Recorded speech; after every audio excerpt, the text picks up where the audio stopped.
velocity v, with velocity v। तो हमारा जो एक्सचेंज हुआ तो इसमें क्या हो गया, ये आफ्टर कॉलिशन ये हो जाएगा। हम बता दें आपको कि आफ्टर कॉलिशन क्या हो जाएगा। तो आफ्टर कॉलिशन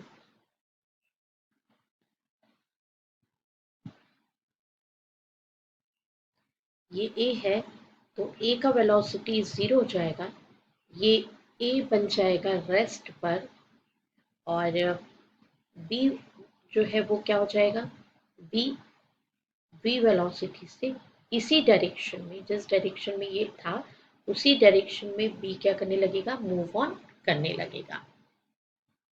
तो हम देखते हैं ऑप्शन कौन सा करेक्ट है। तो here option B is right option. देखिए, the velocity, the body A comes to rest and B moves away in the direction of A's approach with the velocity V.